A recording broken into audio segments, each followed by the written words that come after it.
लून है, तेल है, इमली है, हिंग है, लहसुन है, मरीच है, চ্যাং ব্যাং শুটকি है। কানাইকেও তাদের সঙ্গে নেচে নেচে গানটি গাইতে হলো। কুজো আর ভূত। কানাই বলে একটি লোক ছিল, তার পিঠে ছিল ভয়ঙ্কর একটা কুজো। বেচারা বড্ড ভালো মানুষ ছিল। লোকের অসুখে বিসুখে ওষুধপত্র দিয়ে তাদের কত উপকার করত, কিন্তু কুজো বলে তাকে কেউ ভালোবাসতো না। কানাইয়ের ঝুড়ির দোকান ছিল, তার কোনো ঝুড়িওয়ালা তার মতো ঝুড়ি বুনতে পারতো না। তারা তাকে ভারী হিংসা করত আর তার নামে যা তা বলে বেড়াতো। তা শুনে লোকে ভাবতো কানাই বড় দুষ্টু লোক, তাকে দেখতে পেলে সকলে মুখ ফিরিয়ে থাকতো। বেচারা দুঃখের সীমাই ছিল না। এত বড় কুজো নিয়ে মাথা গুঁজো চলতে কানাইয়ের বড়ই কষ্ট হতো। একদিন সে একটু দূরে এক জায়গায় ঝুড়ি বেচতে গেল, আর দিন থাকতে ঘরে ফিরতে পারল না। পথে একটা পুরনো বাড়ির কাছে এসে এমনি অন্ধকার হলো, তার আর এতই কাহিল বোধ হলো যে আর চলা সম্ভব না।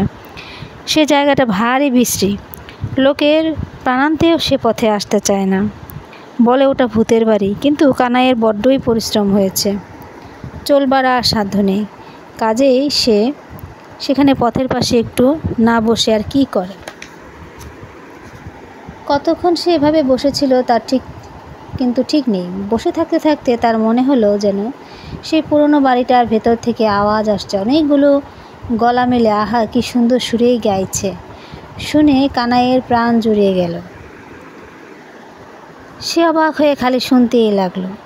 গানের সুরটি অতি আশ্চর্য, কিন্তু কথায় খালি এটুকুই, লুন হ্যাঁ, তেল হ্যাঁ, ইমলি হ্যাঁ, হ্যাং হ্যাঁ। শুনতে শুনতে কানাই একেবারে মেতে গেল। সে ভাবলো যে তারও গানটা না গাইলেই চলছে না।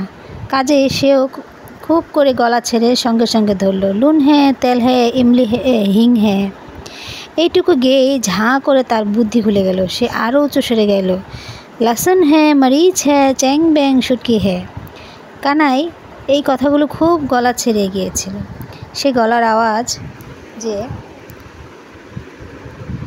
সেই বাড়ির ভিতর গাইয়েদের কানে গিয়ে পৌঁছেছিল, তাতে আর কোনো ভুল নেই। সে গাইয়েগুলো ছিল অবশ্যই ভূত। তারা সেই নতুন কথাগুলো শুনে এতই খুশি হলো যে তখনই ছুটে কানাইয়ের কাছে না এসে আর থাকতে পারল না। তারা এসে কানাইকে কোলে করে নাচতে নাচতে সেই বাড়ির ভেতর নিয়ে গেল। আর আদরটা যে করলো, মিঠাই যে তাকে কত খাওয়ালো তার আর অন্ত নেই।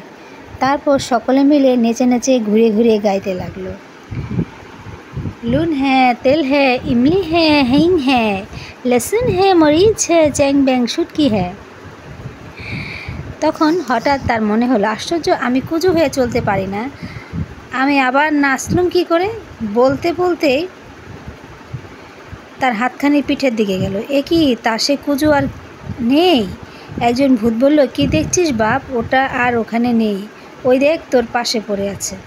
এখনকার জন্য গল্প শেষ। Thanks for watching.